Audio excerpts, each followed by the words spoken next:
And if you're stuck in not making the money you want, not having the love that you want, not having the relationships with other people that you want, not having the relationships with your children that you want, if you're not having the type of health and fitness that every single person can have, there's someone out there who you can work with and they can get you to the next level. But you've got to step up and invest in it. You've got to get committed.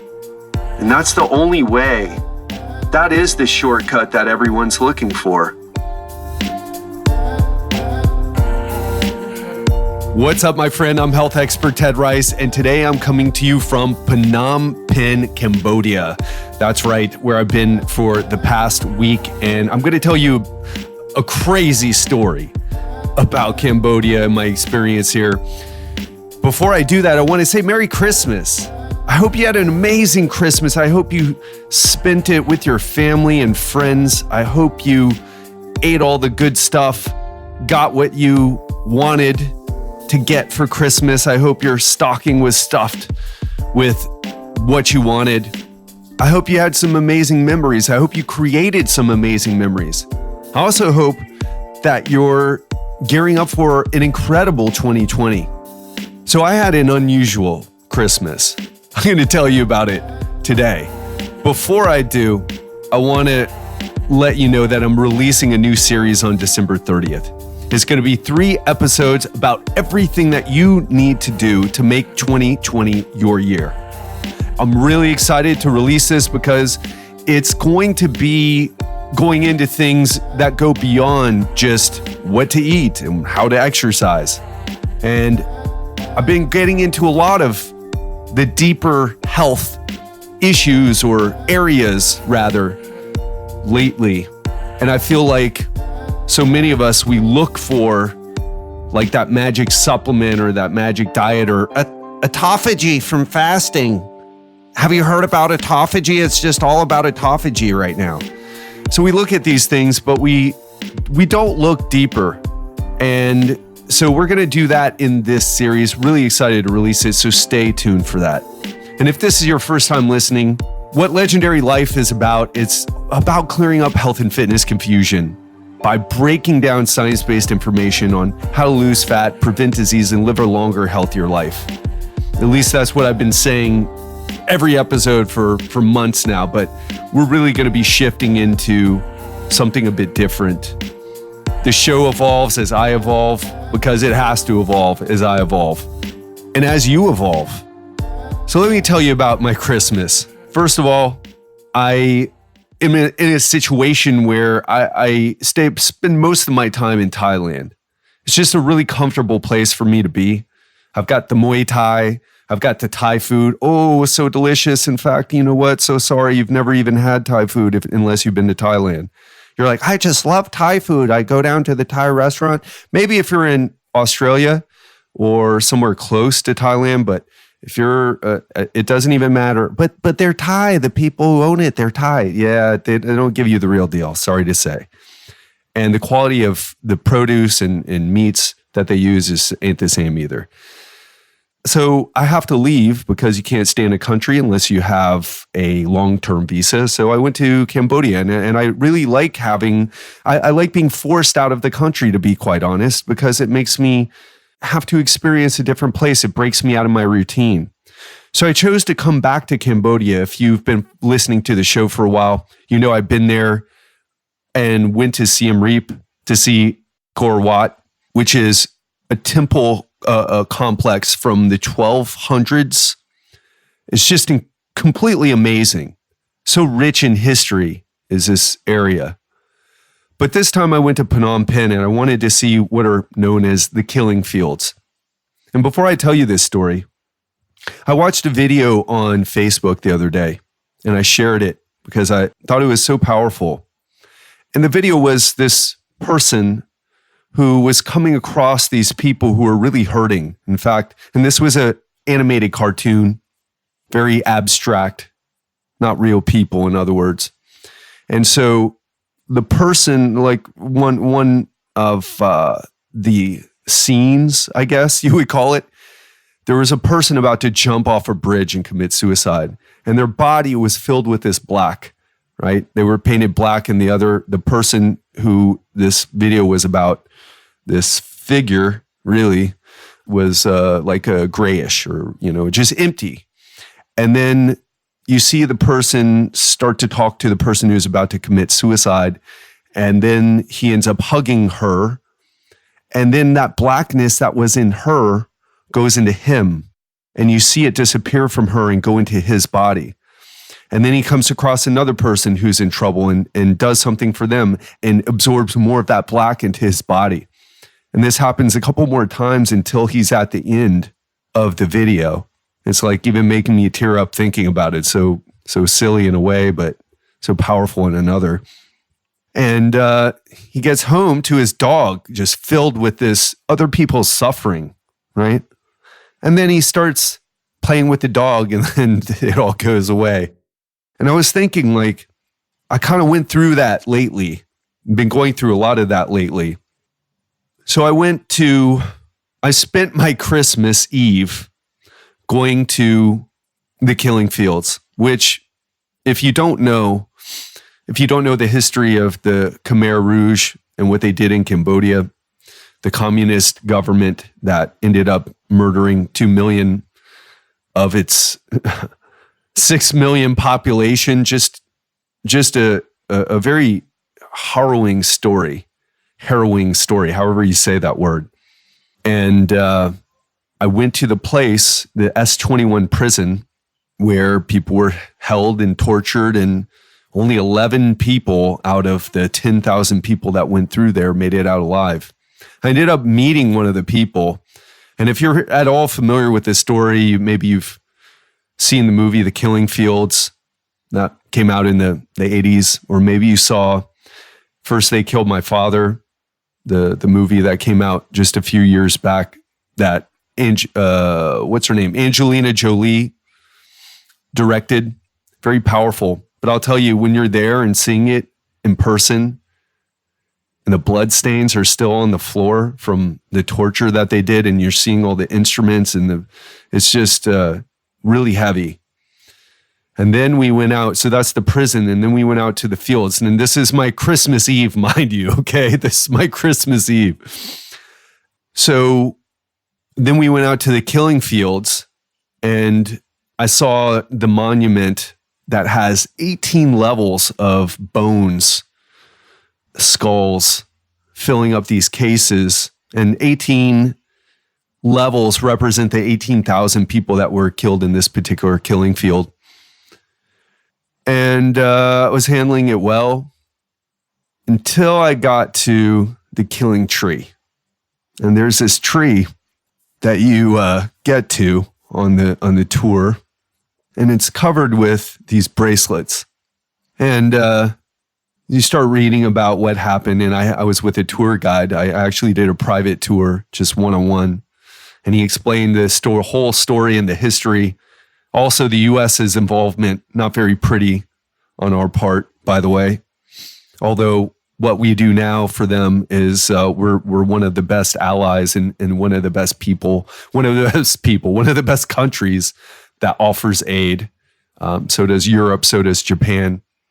So you get to this tree and you read about how this was the tree that these men mostly were killing children on, right? And it's just covered in these bracelets. And man, I just about lost it. It's really intense. And I had a bracelet that I bought in Bali. Really cool bracelet. Beads from the volcano there. And with some Rudraksha, I forget what they're called, but they're these beads that are very common in Buddhist bracelets and Buddhist malas, like the necklaces that you see like real spiritual white people wear. Like I do yoga and I meditate and I wear my mala, which with the Rudraksas or Rudraskas or however you say them, those people. And when I mean white people, I mean every Western person, no matter what their color is, really. that go down that route and become that person, the mala wearing Western folks. So I left it there and I almost walked away from the tree, but then I stopped and I'm like, why am I walking away from the tree? I feel like I have to leave something here. And the bracelet also has a Buddha head on it, which, by the way, if you're in Thailand and you're wearing a Buddha head on your bracelet or have a Buddha tattoo, that is frowned upon. It's a little bit different than Christian culture in the US, right? So I go back and I leave it, and my tour guide even asked me, he's like, "Oh, you left your bracelet?" I was like, "Yeah." He's like, "That's good." Meaning it was like just what could I do? What else could I do? Hear this story, go through the experience. It was like, fuck, at least I did something. It was really powerful experience. And I'll tell you, probably Christmas Eve isn't the best day to do it on, but that's what I did. And I'll say it's not really for everybody either. And why am I telling you this?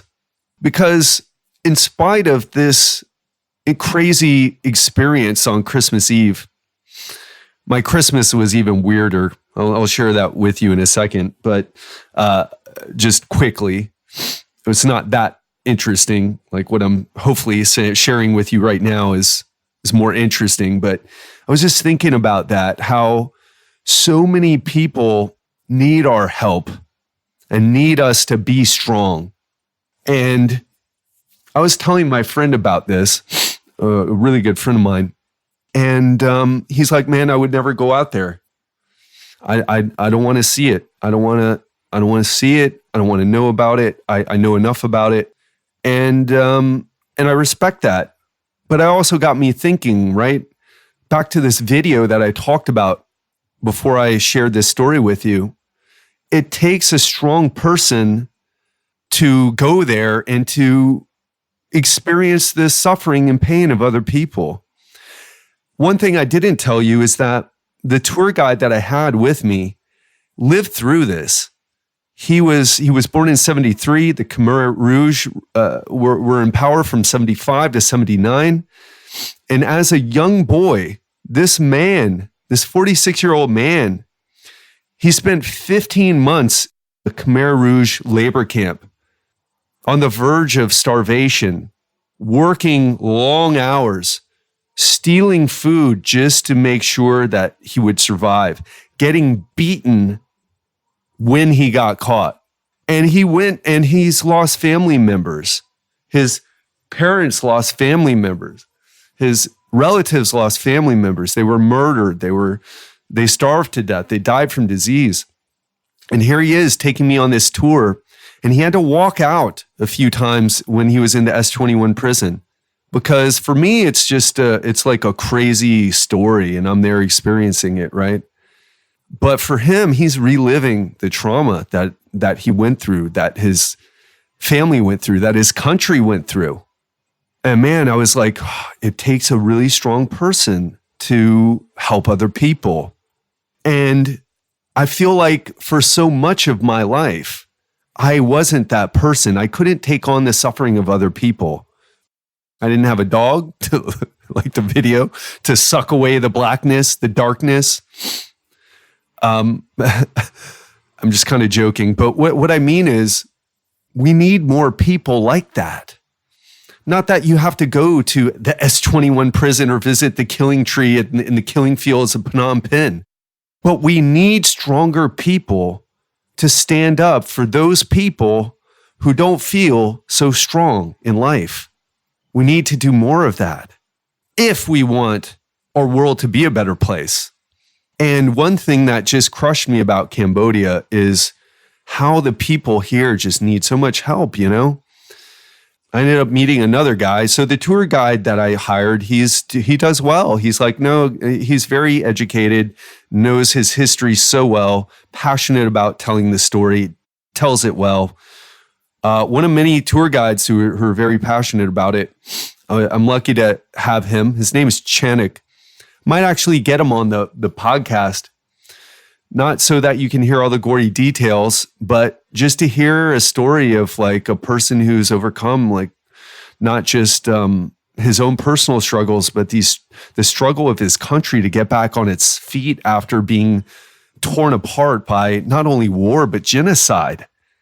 And again, going back to this idea, I want to ask you, how strong are you? Are you strong enough to take on the suffering of your family, your parents, your children, your brothers, your sisters? We need strong people. And to be strong, we also need those people in our life who we can go to. Because I felt like and I'll explain what I mean in a second. I felt like I sucked up all this darkness from people and how I'm trying to help and going through this story and telling this story to you. And I felt, and I feel like I do this with my coaching clients too. Whenever they're going, I've had a few clients go through some tough things while they were in coaching with me. And one of the big breakthroughs for me is that I started working with coaches, more coaches. And I worked with a coach. And don't worry if you're like, oh shit, Ted, are you turning this crazy story into a plug about your coaching program? No, I'm not doing that. I'm just sharing a personal story. I'm just going to promote the series on December 30th. So just chill out, okay? So I started working with these coaches. In fact, just really briefly, my Christmas day sucked. There's no other way to say it. I was supposed to fly back to Thailand to have dinner with Giselle, my wife, at the Mandarin Oriental, which is the place to go if you're going to be looking for the best quality food in Thailand, basically, and the best experience. It's a luxurious hotel, as all Mandarin Orientals are. And the one in Bangkok has such an amazing reputation. Haven't been there yet, and we were so looking forward to it. But as I got into Thailand, I got denied entry, and they wouldn't tell me why, because I had all my stuff in order. I do exactly what they tell me to do. I leave when they tell me when it's time. I never overstay on my visas. I get extensions. I do everything by the book. And they didn't tell me. They shipped me. I had to go back to Phnom Penh. I had to spend $100 to buy a ticket. Not the end of the world, but it's like throwing away $100 basically, because I wanted to stay there. So anyway, I didn't want to go back to Phnom Penh. Didn't want to go back to Cambodia, but was forced to do it. So I spent the entire day detained in immigration, being treated kind of not so nicely. It's like, why am I being treated like I did something wrong? So come to find out when I get to Cambodia that I come to find out when I get there, the Cambodian immigration people let me know that, oh, you don't have any places for any visas in your passport. In the past 2 years I've been traveling, I have maxed out my passport. And that's why I got sent back. And I was so stressed out and livid, right? Indignant would be probably the word. And I found myself, I had to buy this plane ticket last minute. I had to reserve a hotel. I actually think I've figured this situation out. I'm actually going back it's Thursday as I do this. On Friday, while you're listening to this episode, I will have attempted to go back into Thailand, and hopefully the issue will be resolved. But I was here in the hotel today, in the Jingdu Hotel, which is a Chinese hotel. A story for another time, how Chinese are taking over and exploiting from mainland China, kind of taking over and exploiting places all in Southeast Asia. We'll have to have that conversation sometime, but not today. But I was in the hotel, and one of my coaches just kind of reached out to me because I'm kind of working with him on some health and some fat loss stuff. And so I hopped on a call with him. I talked him through it.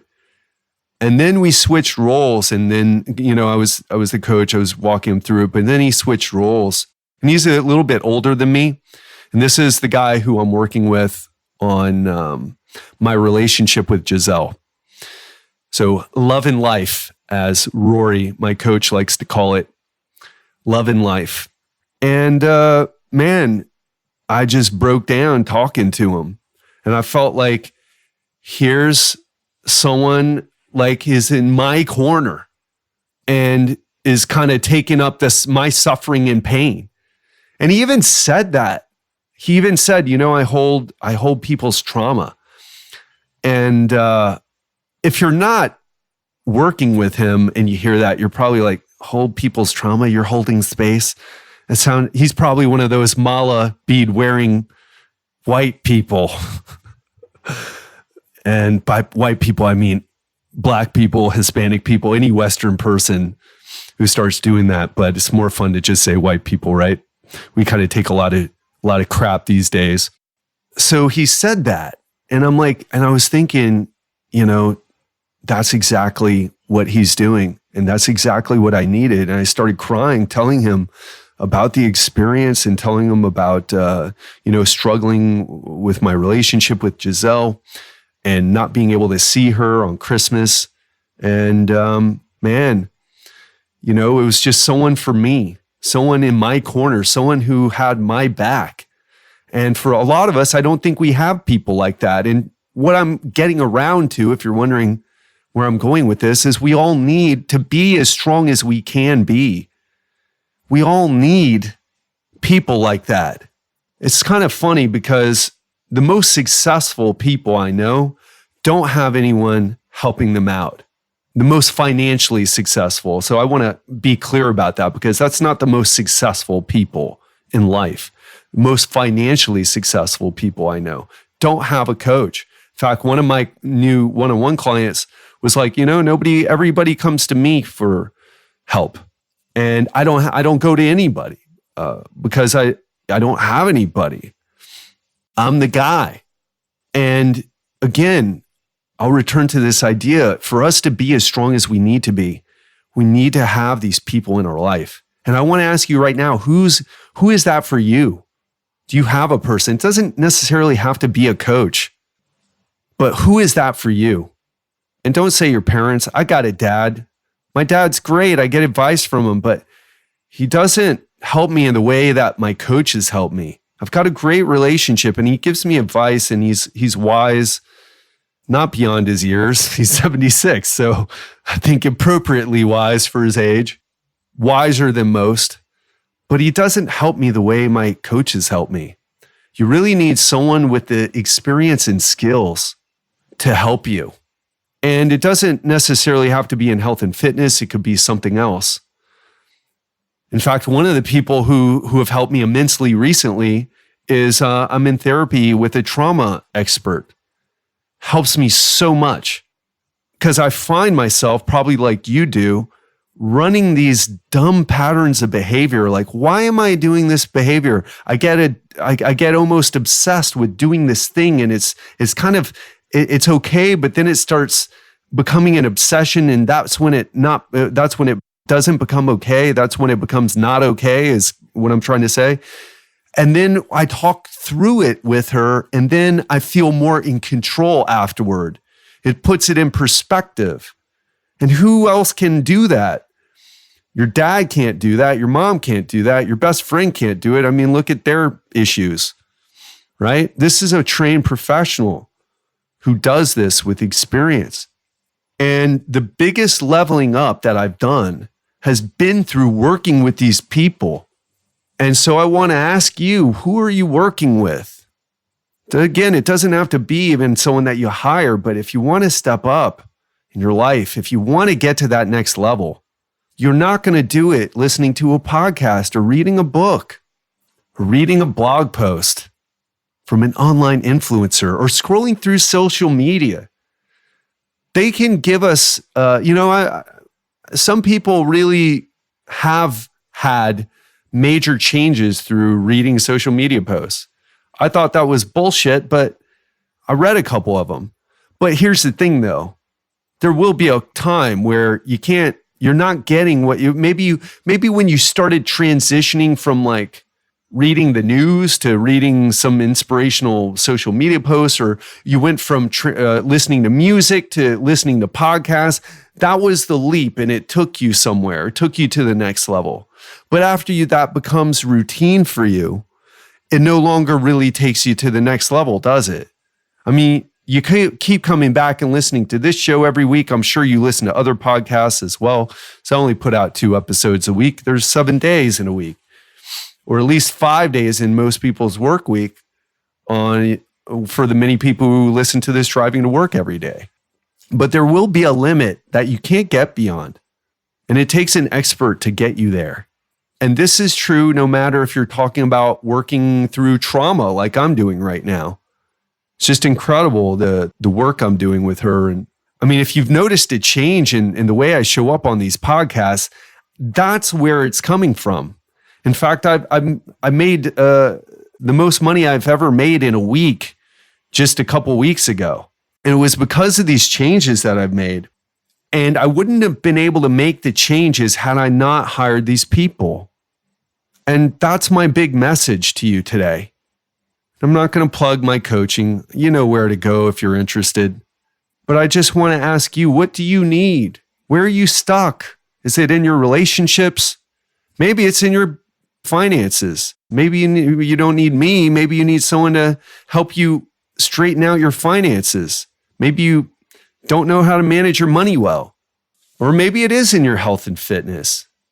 But wherever it is, and those are the top 3: relationships, health and fitness, and money.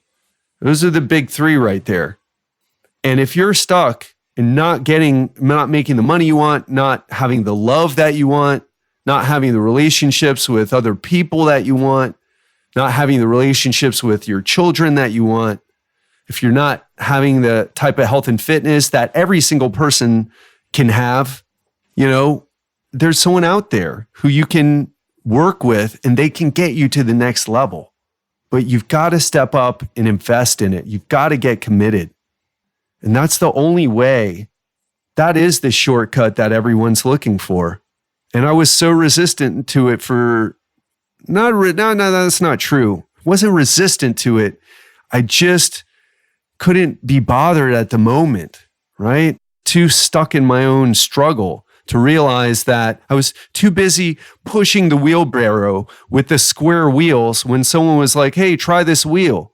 Try this round wheel instead of those square wheels on that wheelbarrow with that load you're trying to move.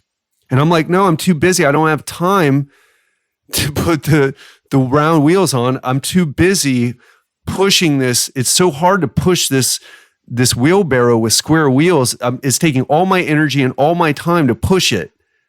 And it's like, well, if you just would stop for a second and put the round wheels on, it wouldn't be so hard and you go faster, much further and faster. But I was too busy and just didn't kind of want to do it, and also didn't know who to hire too. It's a whole nother one. But now I got the round wheels on and I'm moving fast and I'm not special. You could be doing that too, but you've got to step up and figure out where you're stuck and find a person to help you with it. And I'll tell you one last thing about this. They don't even have to be the best person. You've got to just take the step, and you can always trade up your coaches if you outgrow them really fast or feel like they're not serving you the way you need to be served. You can always trade up, but definitely don't wait on it. Do it. It will be the thing that you look back on and say, why didn't I do this earlier?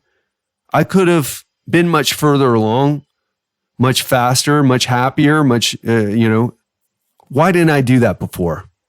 And thinking about how I've made such strides in such a short period of time, I'm looking back and thinking, man, I should have done that a long time ago.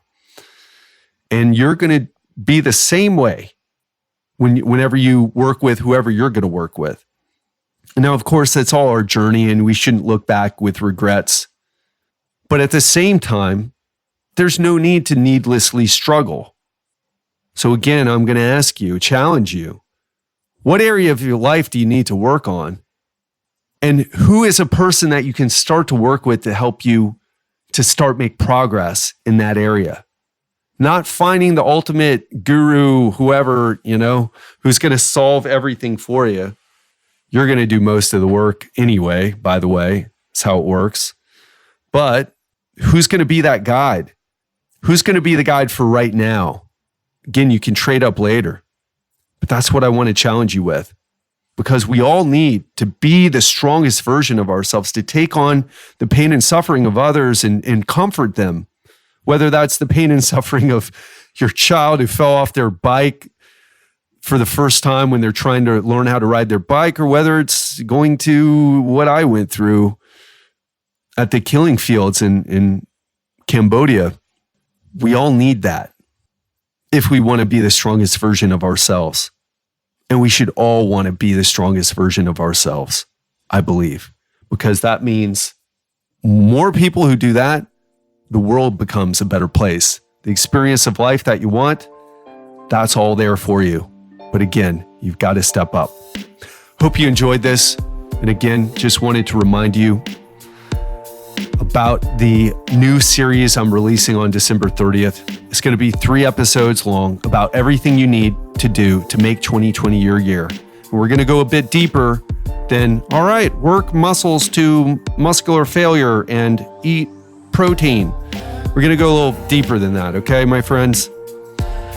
So I hope you had an amazing Christmas. I hope you got a lot out of today's episode. It's a very strange experience, and I'm sure it was a very strange episode.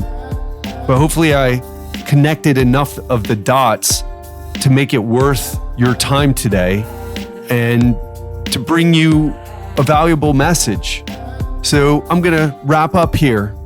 But I just want to say that I love you. I want the best for you. And I can't wait to see what you do in 2020.